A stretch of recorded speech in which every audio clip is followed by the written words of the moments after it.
quando esse final, que você fala, eu acho que ele é muito inspirador, muito norteador, né? Que a gente está aberto para promover e acolher a diversidade da manifestação dessa força única, né? Porque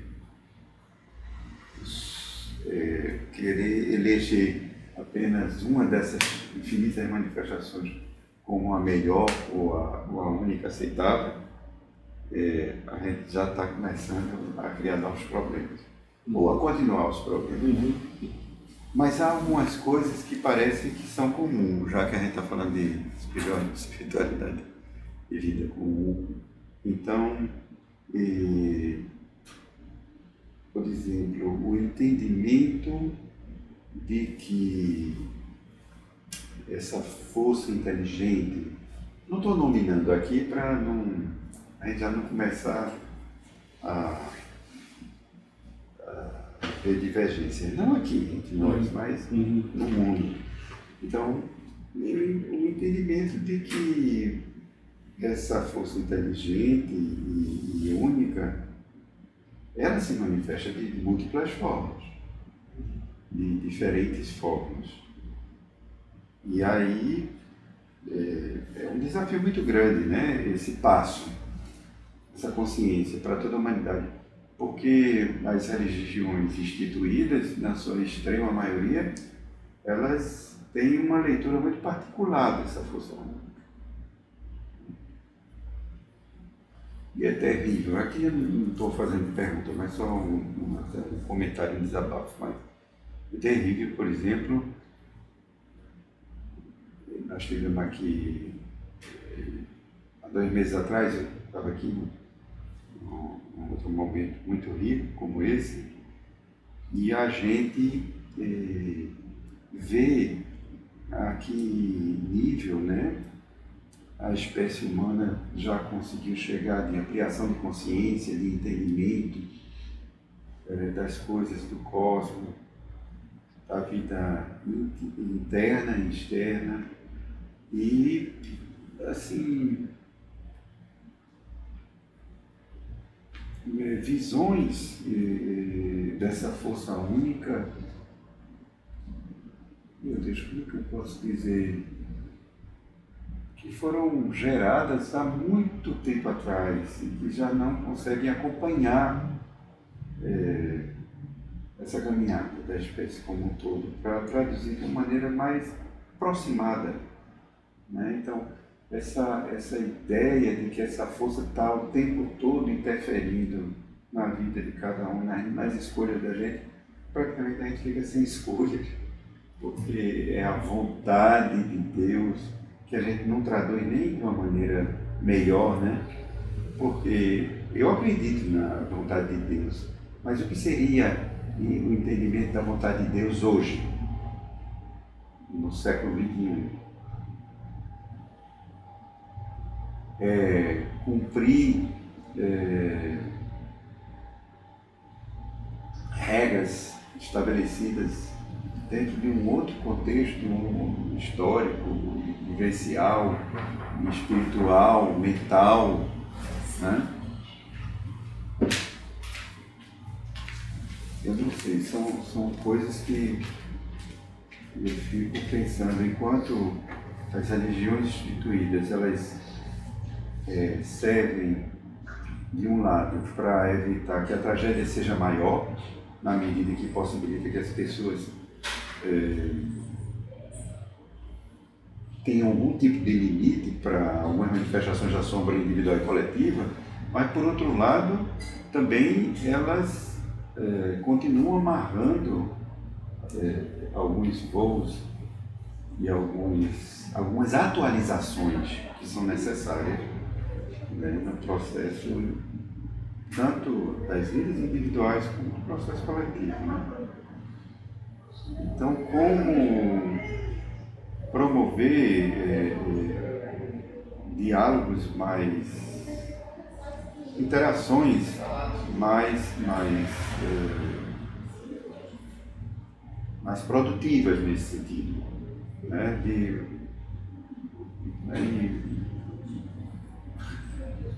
Como é que a gente pode atualizar o Deus de cada um, de cada religião? Não digo para que a visão de Deus de uma religião tenha que ser igual a de outra, nem isso, nem aquilo outro, mas que elas possam ser mais atualizadas dentro de sua própria caminhada. Como estimular, como promover aqui as diversas tradições, que elas possam se atualizarem dentro do seu próprio arcabouço. Boa noite, cosmocional. Bom, sei que eu...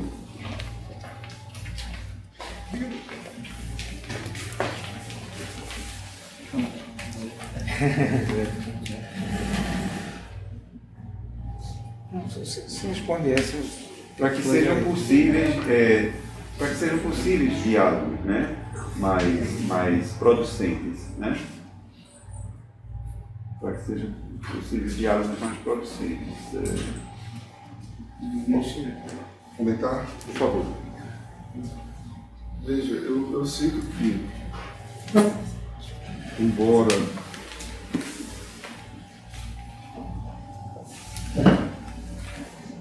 haja arestas, fronteiras difíceis de transpor em algumas situações ou em alguns locais, mas a atualização ela tem ocorrido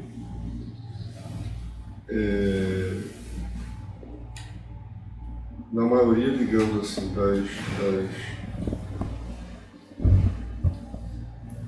das tradições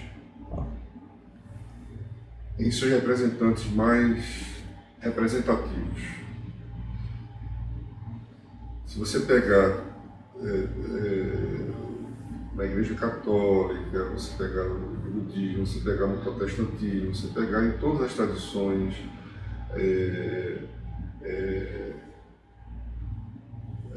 africanas também, enfim, em todas as tradições religiosas, os representantes mais significativos em termos de representação desses pensamentos, desses caminhos, eles estão bem atualizados, inclusive eles conversam bem entre si. Recentemente a gente teve até um encontro importante na Amazônia. Então, o que acontece é que essa atualização ela leva mais tempo para chegar a uma quantidade maior de pessoas. É um processo mais lento, mesmo que pudesse ser mais rápido através da tecnologia da comunicação, mas infelizmente essa tecnologia está apenas criando bolhas que separam mais as coisas do que unem. E a vez eu vi um trabalho especial, furando a bolha, ou saindo da bolha, pegando duas pessoas de bolha bem diferentes, bem opostas, botando para conversar. Então, mas eu acho que é um processo muito lento, E a gente está vivendo um momento em que ele está sendo especialmente lentificado, tornado mais lento por conta dessa ameaça, dessa insegurança, na verdade, desse medo, que faz as pessoas regredirem para posturas mais fundamentalistas, mais conservadoras, que oferecem mais segurança. Então, eu acredito que isso seria, para uma pessoa um historiador, seria até previsível isso acontecer. Eu digo que no meu pequeno horizonte, há 15 anos atrás, eu pressentia já que haveria uma onda em função simplesmente dessa mudança que a gente está tendo de paradigma. Como já houve na Idade Moderna, no início da Idade Moderna, quando apareceu o Newton explicando que as estrelas tinham um percurso, um caminho que era possível calcular e predeterminar. Imagine como isso que impacto isso causou nas mentes das pessoas que viam as estrelas como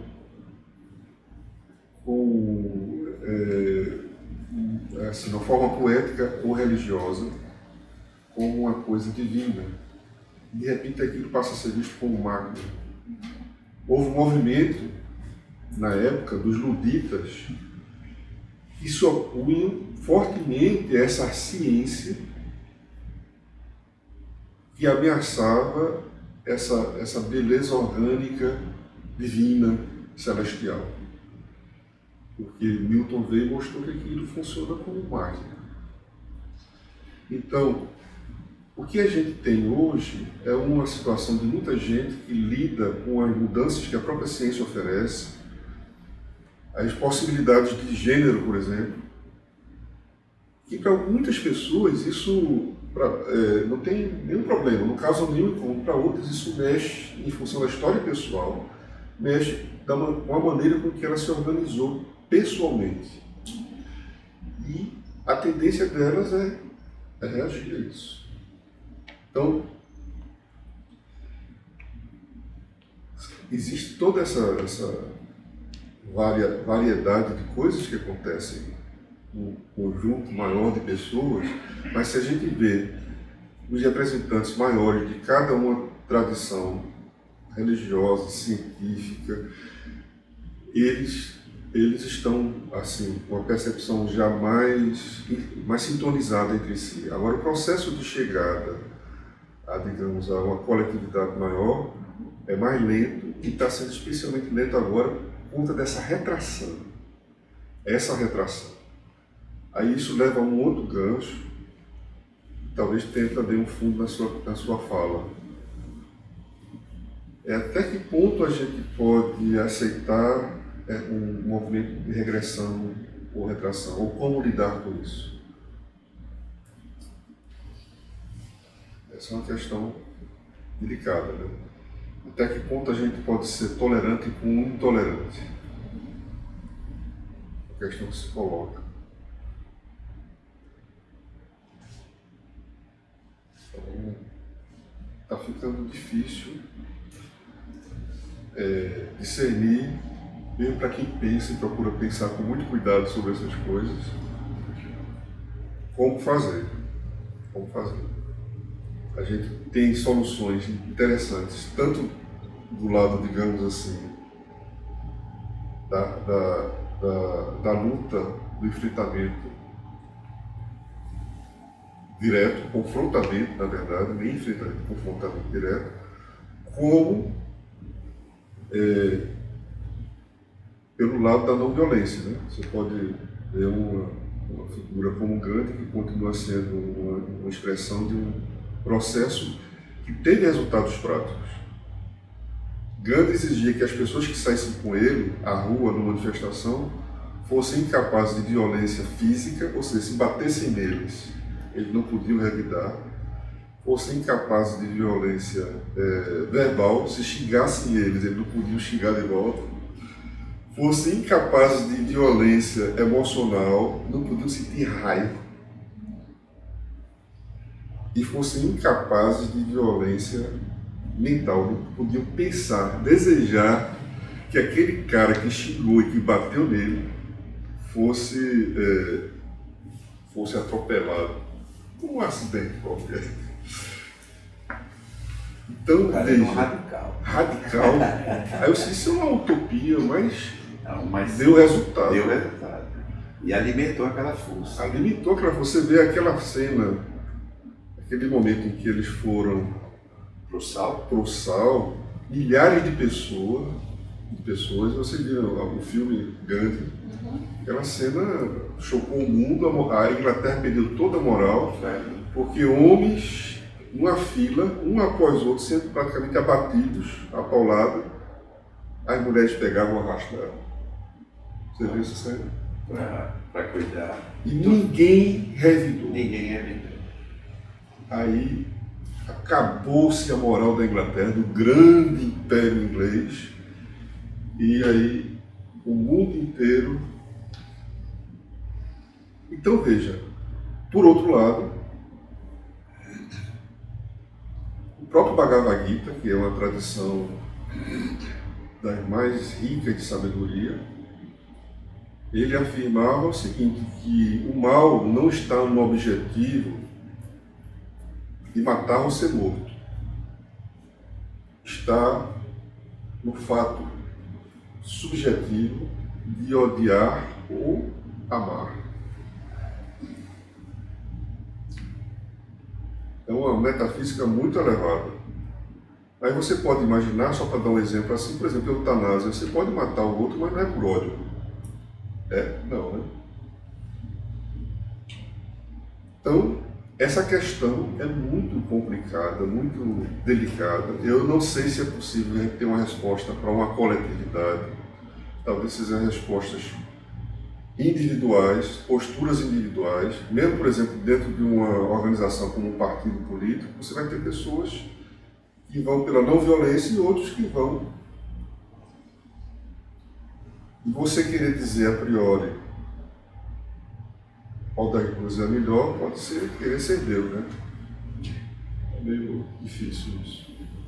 Mas eu acho que existem as duas possibilidades. Existem as duas possibilidades. E Krishna diz para Arjuna, porque Arjuna era um jovem príncipe herdeiro do império, cujos tios estavam usurpando o trono da família. E Arjuna era um guerreiro, ele podia acabar com a guerra, mas ele era discípulo de Krishna, se ajoelha, chora aos pés de Krishna, porque disse que não quer derramar sangue de parentes. E Krishna, o grande avatar hindu, diz para ele que o mal não está... Primeiro diz que ninguém morre nem deixa de existir. E depois diz que o mal não está no objetivo de matar, está no fato de odiar o inimigo. Aí ele termina, depois de dar uma grande explicação, os 18 capítulos do Bhagavad Gita são um percurso de Arjuna, de Krishna, mostrando a Arjuna que ele deve, com igualdade, com equanimidade, lutar contra os parentes, porque para defender a justiça da injustiça. Incrível isso, né? Krishna. Então tem coisas assim. Jesus entrou no templo, expulsou os vendilhões do templo, chutando o pau da barraca. Né? Mesmo. Na base do chicote. Então, o que eu, nesse momento, eu só não acho que cabe é uma postura como alguns companheiros espiritualistas adotam às vezes, que é aquela assim, como se estivesse no outro nível de existência, olhando de longe o que está acontecendo. Tudo é passageiro e não se envolve, não toma partido. Se fosse esse o caminho, então Jesus não tinha se envolvido, Buda não tinha se envolvido, ninguém tinha se envolvido, se esse fosse o caminho. Mas aqueles melhores entre nós, que a gente pelo menos reconhece como sendo os grandes instrutores nossos, eles se envolveram, se engajaram e deram a vida muitas vezes, deram sangue. Então, embora isso seja maia, ilusão, mas é um jogo de verdade. E aí, acho que essa postura que eu vejo às vezes em muitas pessoas que acreditam sinceramente que é tudo ilusão que vai passar e deixa as coisas seguirem o curso e não se envolve, não assume um lado nem outro, essa postura aí é opinião puramente pessoal. Eu não sinto que corresponde à necessidade do momento. Acho que algum engajamento é necessário, seja do lado do outro. Na verdade, quando a gente diz assim, não se envolve, se a gente for esgarçar mais a corda, né? Sim. na verdade, está se omitindo em responder conscientemente ao grau de envolvimento que ele já tem por estar no mundo. Por estar no mundo. Responsabilidade. Está presente, né? Não é? Então, é um pecado, né? No sentido de desviar do alvo, né? E estar no mundo. Isso tem uma implicação. Só pelo fato de estarmos ali. Só pelo fato de estar no mundo. Nesse mundo. Mas se vocês me permitem, assim, não, mas claro, eu paro na hora que não vou ficar feito papagaio aqui na carinha.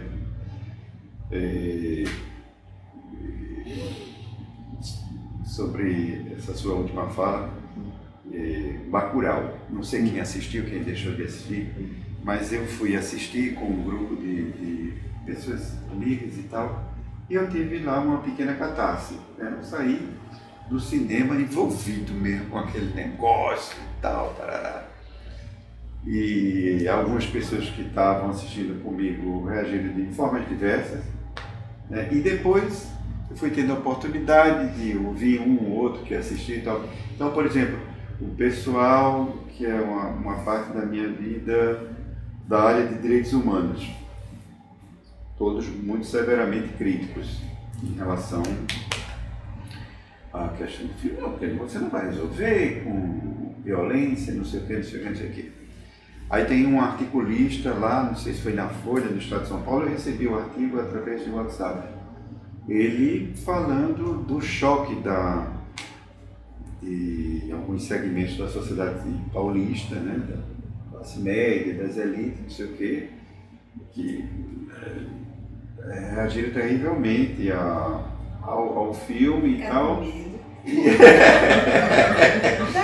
E o articulista mostrando assim que, poxa vida, uma população totalmente assim, que é agredida, que é não sei o que, não tem o direito de se defender. E aí você vai entrar depois, não, mas não pode se defender desse jeito ou daquele, mas com os meios que tem, né? Então é um debate muito interessante. Porque ao fim e ao cabo, eu sei que lá no fundo, do ponto de vista, né, dos ensinamentos mais profundos, na sua forma mais pura, né, talvez até dogmática, eu deveria me perguntar que raiva é essa que tem dentro de mim, que quando eu vejo um filme onde essa raiva é canalizada, eu me identifico tanto. Também, por exemplo, é um tipo de pergunta e outras tantas. Mas ao mesmo tempo a gente fica nesse dilema. Mas e aí, como é? E não vou fazer nada? Vou ficar aqui só achando graça e isso passa e né? É só uma ilusão? Então é um desafio muito grande a gente ir separando esse joio desse trigo, né? Fazer esse discernimento. Agora, que eu confesso que eu tive uma pequena catástrofe. Eu saí do cinema feliz. Muito forte aquele filme, muito forte. Eu já confesso que nem vou assistir. Não? Não. E eu dando spoiler aqui, tu não Não, diz eu já assim. assisti o filme todinho, então eu já assisti o filme todinho. Eu não ligo não sei se não. É porque realmente assim, eu não encaro bem a violência. Mexe muito, mexe muito. Pois é, Aí eu, pois é. Não todo momento para ver. Um dia eu verei, né? Mas eu queria comentar em relação assim, aos sentimentos, né, que você falou. Hoje eu ouvi, né? Alguém na live aí, falando que Lula já está vindo aí com a proposta de pacificação, né, da sociedade, já fala Lulinha, paz e amor, né? Mas, pô, logo agora que a gente está pronto para ir para a guerra, Lula já vem com essa conversa de paz. Não gostei. Não gostei, né? Mas assim, eu não me sinto realmente pronta para a guerra, não. E o meu sentimento em relação às pessoas, né, toda essa divisão que houve, né? Você perguntou o que a gente faz com os intolerantes, né? Como é que a gente enfrenta a intolerância? Eu não tenho raiva dessas pessoas. Agora eu tenho muito nojo. Eu sinto um profundo desprezo. E quando eu vejo essa conversa assim, de pacificação, né? De você voltar a conviver com essas pessoas, eu não quero não. Eu não tenho realmente raiva dela, não ia matar ninguém. Não gosto de violência, não gosto nem de ver. Filho, né? É caro. Estamos fechados a isso. Mas eu tenho muito desprezo. Eu não quero conviver com essas pessoas, eu não quero vê-las. É risco do caderninho mesmo, sabe? Elas podem continuar existindo no distante de mim, mas realmente como é que eu vou equalizar isso, né?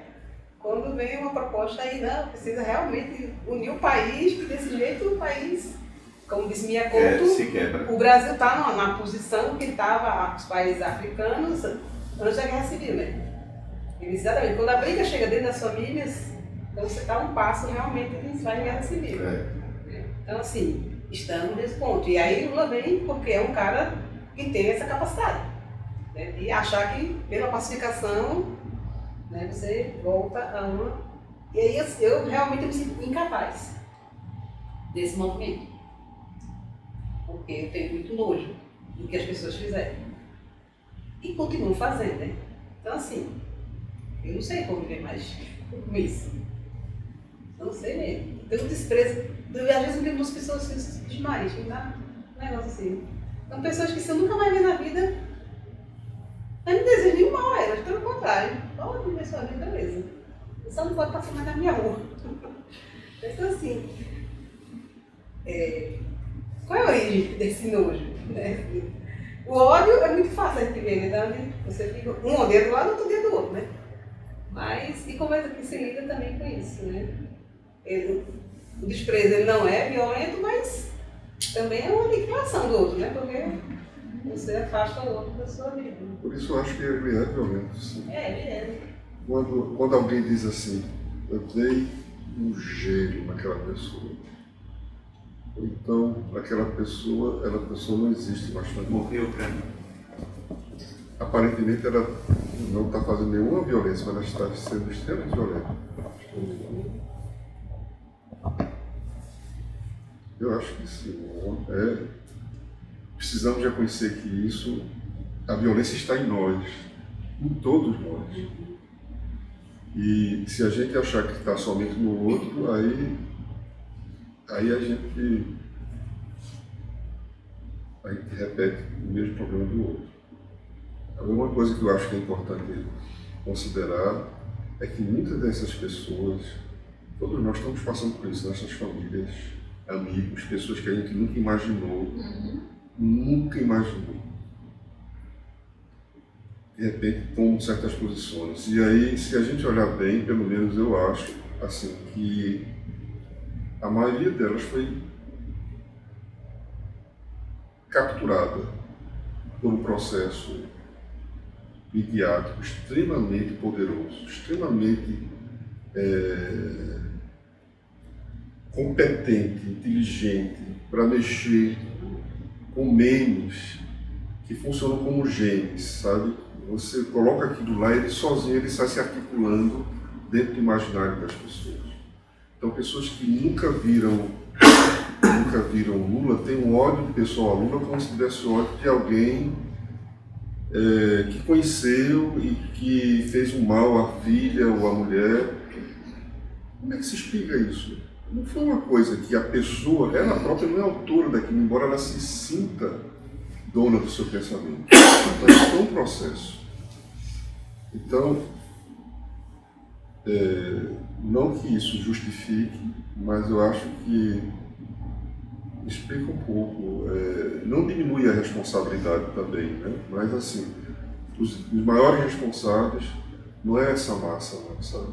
Os maiores responsáveis são aqueles que engendraram essa estratégia e que, porque essa força, não é à toa que os países mais desenvolvidos democraticamente, os meios, nenhum grupo de comunicação pode deter três modais. Ou você é jornal, ou você é rádio, ou você é televisão, e em cada modal você tem um percentual máximo de participação no mercado.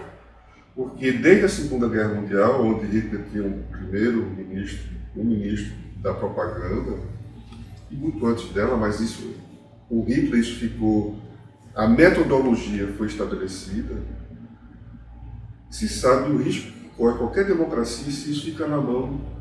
E aqui no Brasil, um único grupo econômico responde por 70% nos 3 modais.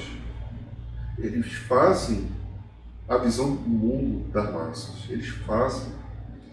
Então, a maioria dessas pessoas, se você observar essas pessoas que adotam as discussões bem radicais, para mim elas são cometidas por 2 coisas. Primeiro, pelo medo, a insegurança, que é aquele motivo que a gente abordou aqui, que tende sempre ao processo regressivo de procurar fundamentalismo religioso, político que for, conservador, nada de coisas não, o mais conservador possível, em termos econômicos também.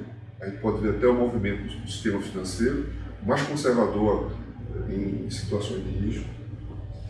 E o outro foi esse processo da mídia.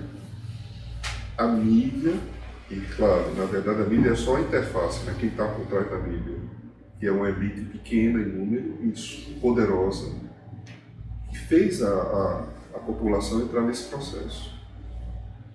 Esses são os perversos. Esses são os perversos. Avaliação.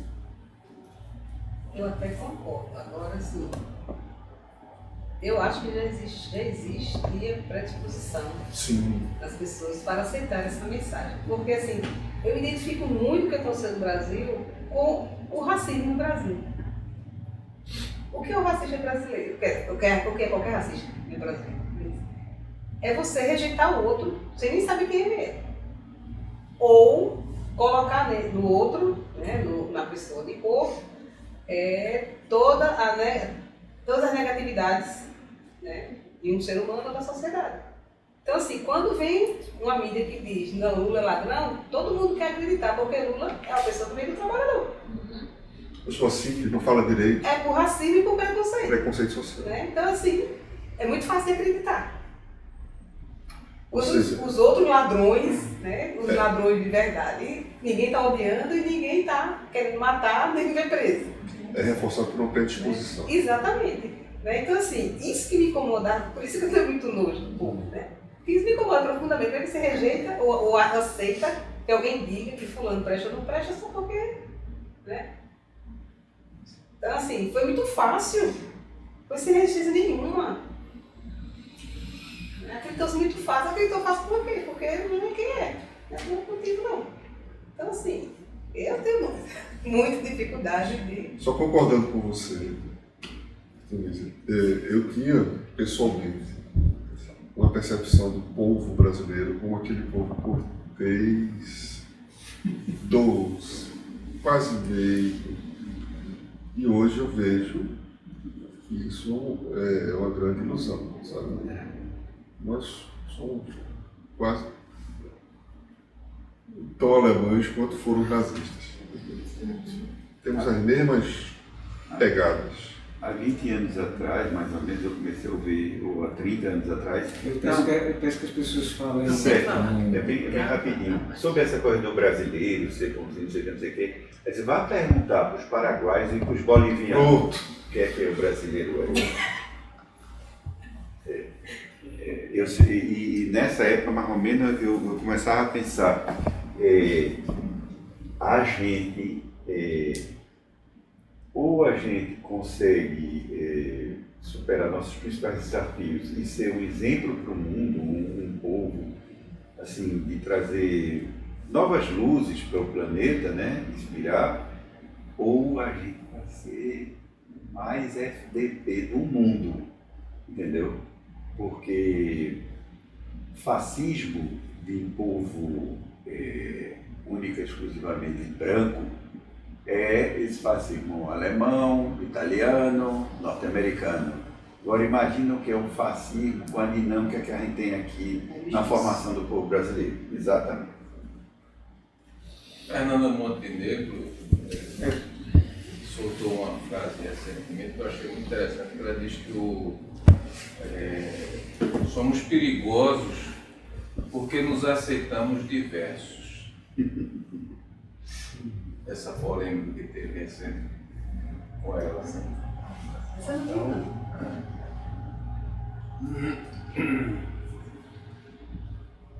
Eu demorei um pouco a sacar assim, o que ela queria dizer, porque foi naquela polêmica que teve com o cara da Funarte e tal. Mas é muito forte isso. É, Né? é destruidor. Podia fazer um pergunta aí. No mito da bicicleta. Fernando Montenegro. É só uma reflexão aqui.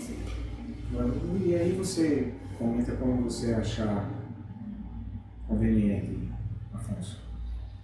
Eu estava pensando exatamente nisso, nessa trajetória humana de diferenciação da consciência. Você teve uma parte da sua fala que você disse, no fundo, essas pessoas que, nessa confusão toda, que agem desse modo, né, nada mais estão fazendo do que buscar uma forma de autoproteção para o próprio medo, né, a ansiedade que elas estão sentindo. É sem dúvida. Aí eu vou falar dois incidentes assim, e aí para ficar mais fácil o que eu estou querendo dizer, né?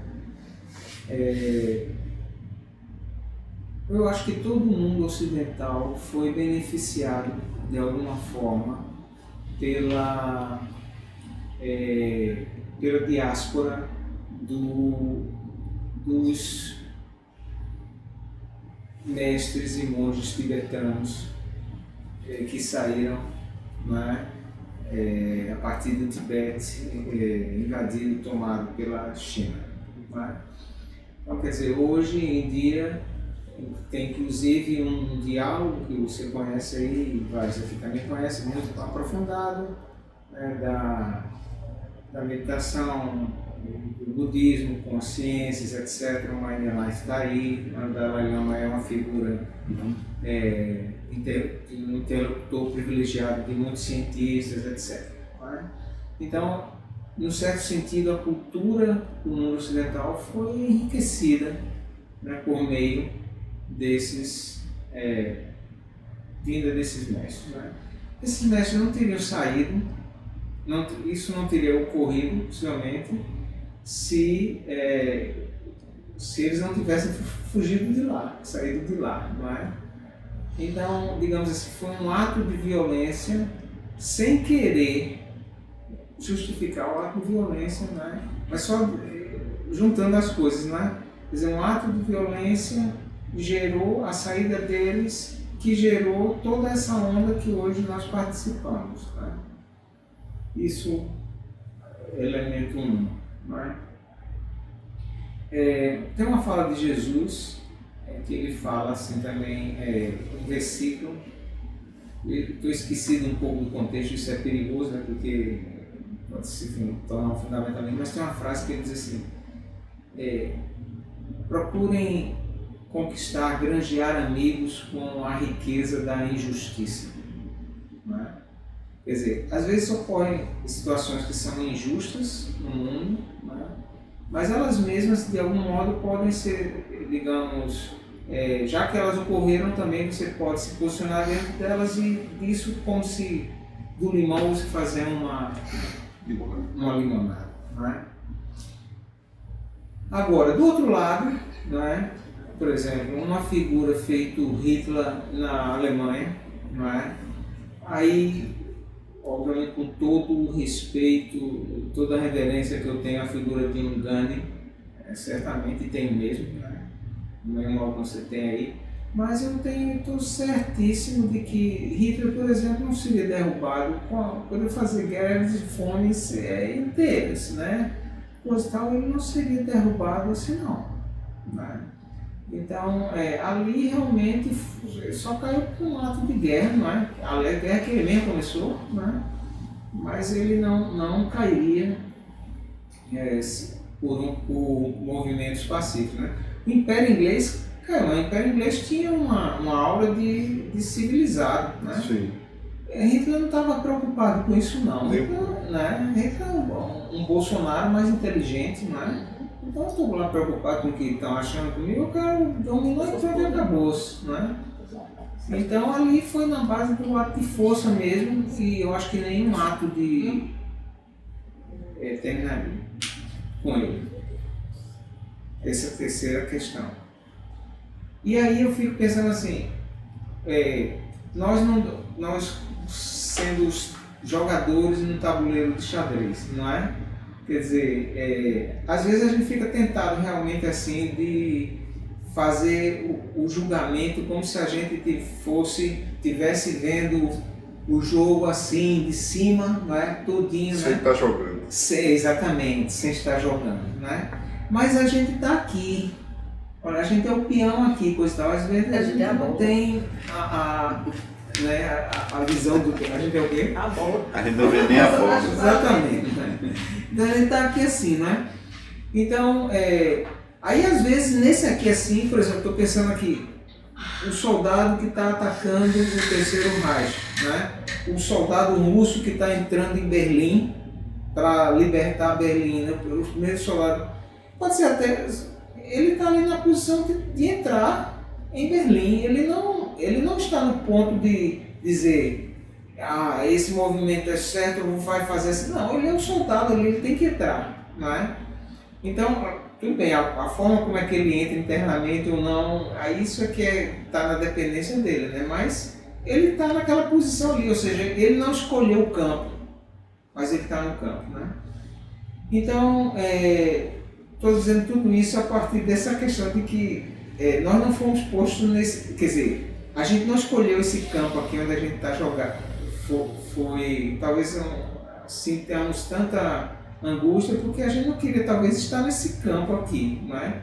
Mas foi o destino, sei lá, diversas circunstâncias que puseram a gente nessa condição aqui, e a gente é os peões desse jogo aqui, não é? Aí a gente fica com raiva dessas pessoas, eu fico mesmo, vou mentir aqui, certo? Eu já tive muita raiva, né?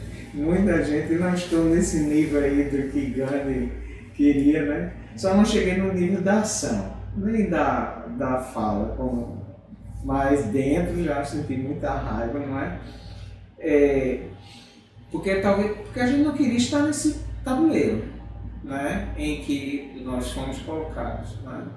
Agora, eu não sei, não estou vendo o jogo, né? O futuro, né? O que é que pode, será que pode, fazendo uma paródia aqui, de tudo isso aqui, assim como da invasão da China no Tibete, veio o budismo, eu posso dizer que eu sou beneficiado direto pela saída dos monges tibetanos, né? O meu mestre, foi discípulo de um dos mestres que saiu, fugido, né? Então eu posso dizer que eu sou beneficiado direto disso, né? Será que a gente pode dizer que disso daí pode surgir dessa lama, desse caos, pode surgir um Dalai Lama, uns mestres dessa situação tão caótica? Tem uma história de Osho, a gente falou de Osho. O livro é muito bom, recomendo. São 10 histórias sufis. Tem 2 livros dele que eu acho especiais. Um são Palavras de Fogo, em que ele comenta trechos do Evangelho. E outro é Antes que Você Morra. São 10 histórias sufis. A primeira história sufi é muito interessante, eu não me recordo mais do encadeamento, mas é uma situação em que a cada cena alguém julga com base no que está naquela cena. Aí, uma consequência daquela cena, que foi aparentemente julgada como ruim, situação ruim para o sujeito, leva o sujeito a uma situação boa no quadro seguinte. A história é bem simples, mas tão consistente, passível de ocorrer, que você fica surpreso, porque são umas 5 sequências de situações em que o observador, que é alguém que chega para a pessoa e diz: mas que coisa boa, depois diz: mas que coisa ruim, mas que coisa boa, mas coisa ruim. Como é quase... O que fica claro para a gente é que talvez, por mais que a gente queira ser esperto, olha de cima o tabuleiro, a gente tem, acho que, muito pouca chance de saber se realmente nós estamos bem ou se estamos mal. A gente pode estar passando para as dores de parto, né? Para mim, um grande acontecimento que surgiu com esse fenômeno agora, nosso no Brasil, é que a gente está conhecendo a nossa sombra no Brasil. Para mim era uma imensa desconhecida. Atrás do cinismo, da hipocrisia, do disfarce, dos bons costumes. Pois né? é, tudo maquiado, camuflado. Somos isso. Então, isso deve ter alguma repercussão no futuro. A gente não sabe como vai ser. Agora, essa decisão da luta, o confronto físico e direto, eu volto a dizer, para mim, uma grande inspiração continua sendo o Bhagavad Gita. Porque Arjuna não queria derramar sangue de ninguém, até porque eram parentes dele, primos e tios. Krishna diz para ele, com igualdade e equanimidade, sobe no cavalo, pega teu escudo, tua espada e luta. Impressionante. Krishna, o grande avatar. Depois de falar de toda a metafísica, que tudo é maia e tal, mas vá lá, jogue, dê o seu lance no tabuleiro. Assuma as consequências dele, jogue. Participe do jogo. Essa é uma grande inspiração para mim. Alguma questão mais?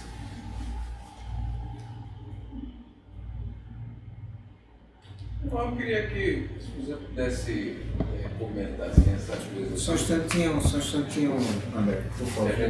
a gente passou. Espera um instantinho, André.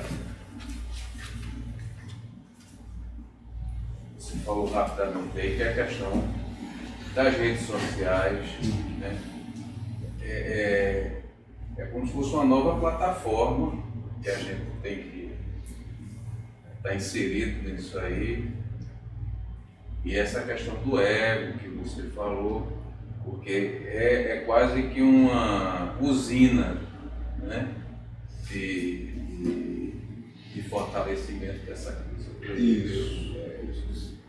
Então, o Noam Chomsky, ele inclusive comenta o seguinte, olha, né, hoje em dia, se você não aparece nas redes sociais, é disso que ele fala, é quase como se fosse a morte, a invisibilidade, né?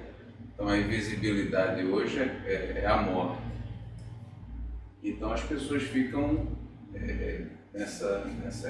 Cada um criou agora essa coisa da bolha, né? Então, se você pudesse comentar mais um pouco isso aí. Eu vejo o exemplo da Finlândia como uma grande solução. A educação na Finlândia. Primeiro, eu acho que se trata de uma questão que tem que fazer parte do processo educacional do sujeito contemporâneo.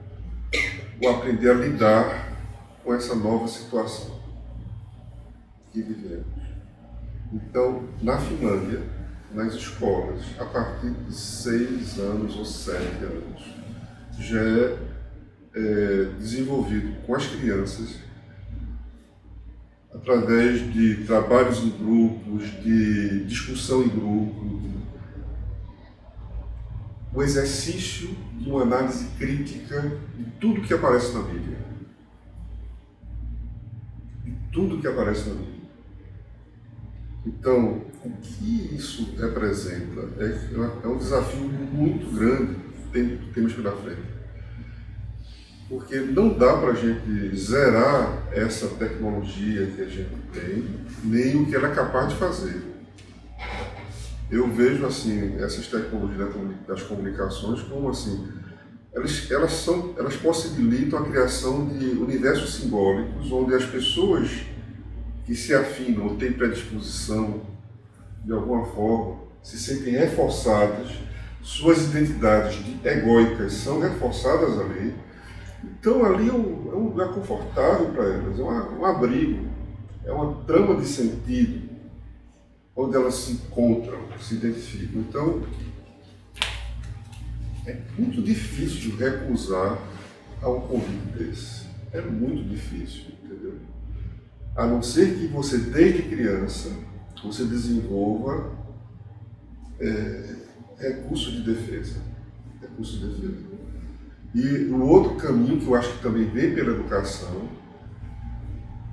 é uma educação que não olhe só para o cognitivo no sentido intelectual. Uma educação mais integral. Existem algumas pedagogias que já trabalham com uma visão mais inteira do ser humano. Então, na medida em que o homem for capaz de manter a conexão sem dissociar-se de seu centro mais essencial, espiritual, anímico, e na medida em que ele for dotado desde cedo dessas capacidades de análise crítica para lidar com as aparências da realidade virtual, a gente tem chance de sobreviver e se sair até mais completo como ser humano. Essa dificuldade talvez leve a gente a dois caminhos possíveis. Ou a gente desenvolve esses recursos internos de conexão e de análise crítica, ou a gente sucumbe. Vai ser capturado por uma bolha e é como se estivesse vivendo artificialmente nessa bolha. Então, para mim, talvez o grande caminho que a gente tem pela frente para as gerações futuras são os caminhos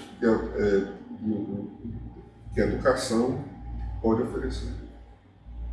A Finlândia oferece isso e existem algumas pedagogias que trabalham desde cedo uma forma de desenvolvimento na criança que não é só aqui na cabeça, mas a criança se desenvolve também sensibilidade, valores humanos.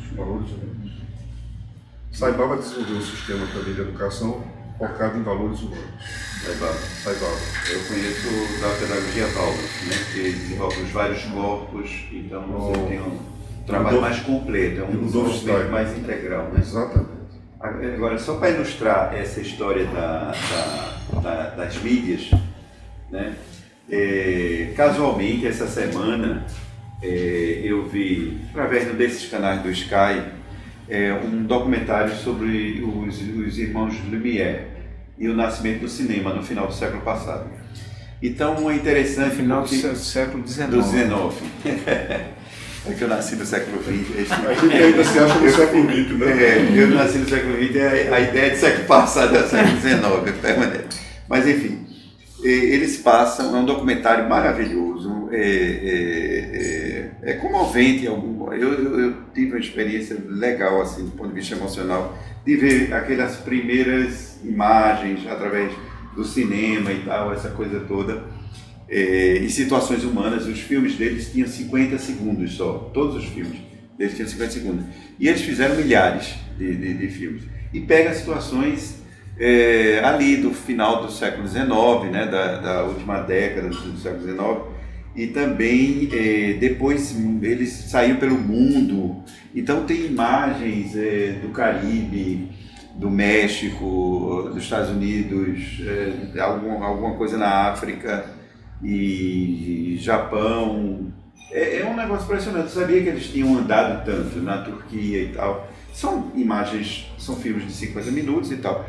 Mas uma coisa que me chamou muita atenção era o fato de como as pessoas ficavam diante da câmera no começo do cinema.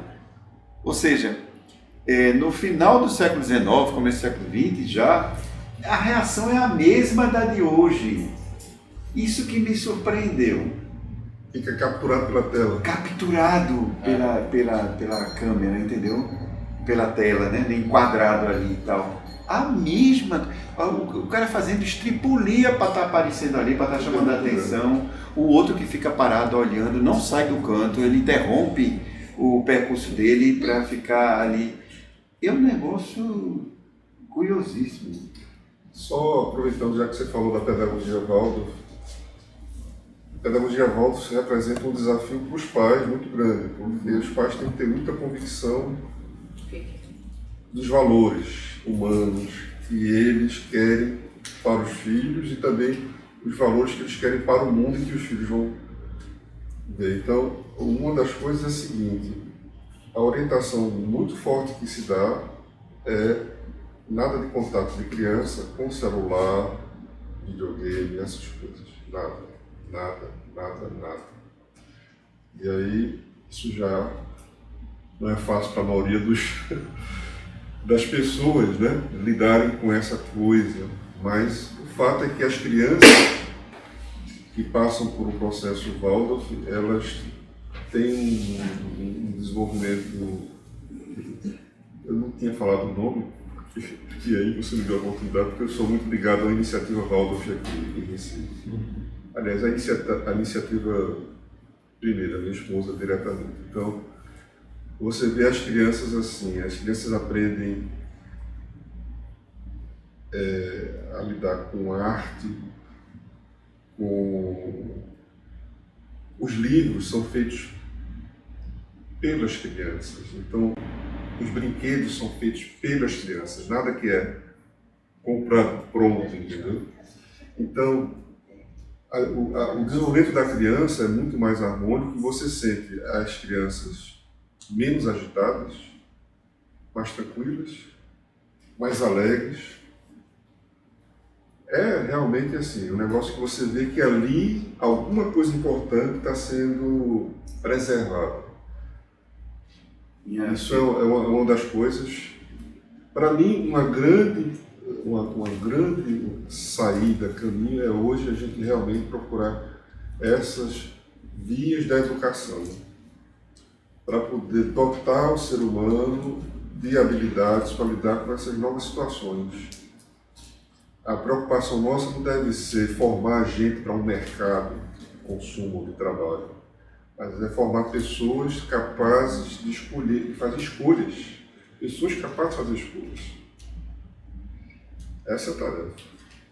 A minha filha caçula foi educada em escola Waldorf, né? Por isso que eu tenho alguma noção. E assim, os resultados são maravilhosos, né? Ela tem uma personalidade bem definida, um caráter assim, bem consolidado, é capaz de fazer vínculos afetivos, tem fidelidade com esses vínculos, cultiva. Bom, e assim, tem uma disciplina que não é uma disciplina rígida, mas tem uma disciplina de dia a dia. Enfim, os ganhos são fantásticos. Você falou na questão da arte, eu queria lembrar também a questão do bordado.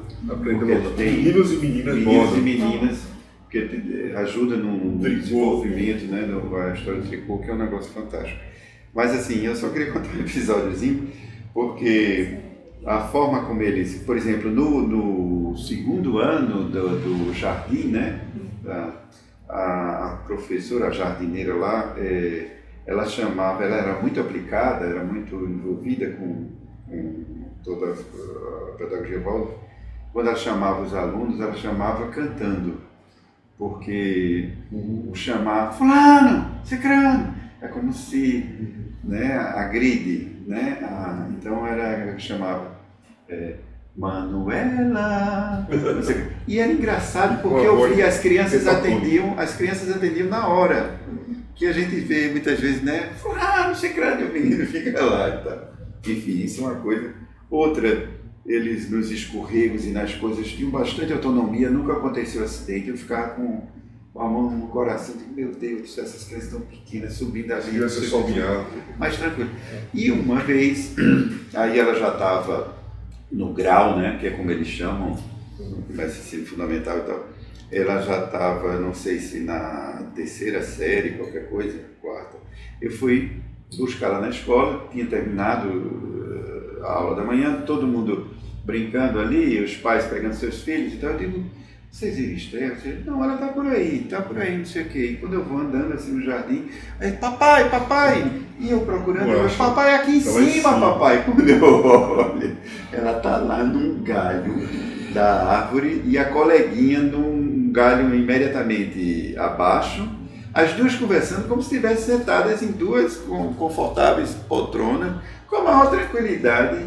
E quando eu vi a altura, aí eu digo, meu amor, vamos, não sei o quê. E ela foi, desceu com toda tranquilidade, não bota o pé nem a mão no lugar que não deva, entendeu? Porque ela desenvolveu o caminho dela para chegar ali e sair dali, né?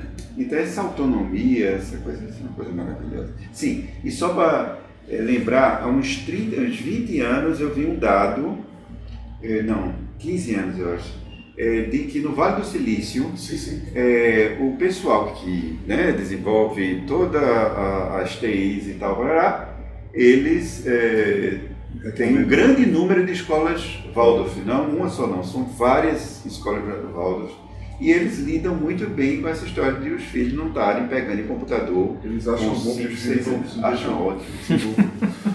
Só uma coisa que eu queria acrescentar, que eu acho interessantíssima na pedagogia, é o seguinte, é que o professor em classe, quando entra no grau fundamental, ele acompanha a criança da primeira até a 8ª série. Professor, mesmo professor. Então, o vínculo que se cria num mundo em que os vínculos estão cada vez mais voláteis, a relação que se cria entre professor e aluno é como se fosse quase uma relação entre mestre e discípulo. O professor visita pelo menos uma vez ou duas por ano a casa de cada aluno. Conhece os pais, almoça uma vez ou janta outra. Os pais é que uma escola Waldorf não é uma empresa, não é um negócio. É uma associação de pais e professores. Quem gerencia a parte financeira, administrativa, tudo são os pais que tomam conta da escola.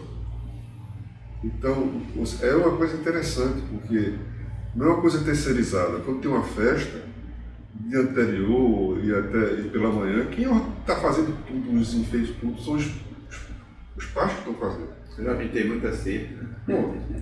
Então, quando a criança entra ali, a criança não se sente num ambiente estranho, sabe? É como se fosse uma ampliação do seu espaço familiar. Então isso dá um aconchego muito grande para a criança. São convidadas a organizar seu espaço de estudo e tal. Quando a Esther estava no jardim, acho que na 2ª, na 3ª série, depois a professora comentou com a gente, quando a gente foi buscá-la, era o dia lá dela varrer a sala.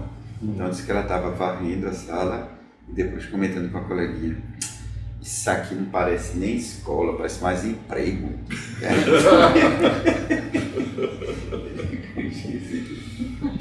Mas acho que o nosso futuro depende muito da educação. A educação realmente é fundamental.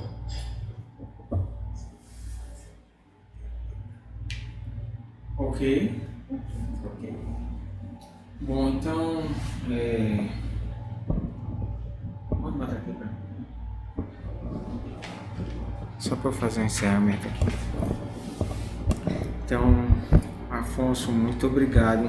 Assim, eu acho que eu sou suspeito, obviamente, para dizer que foi muito bom, porque eu achei muito bom, esses encontros aqui eu tô achando excelente, assim, tanto o nível de discussão, né, quanto a forma como a gente tá fazendo isso de um modo bastante assim, não acadêmico, né, uma coisa bem mais próxima da gente.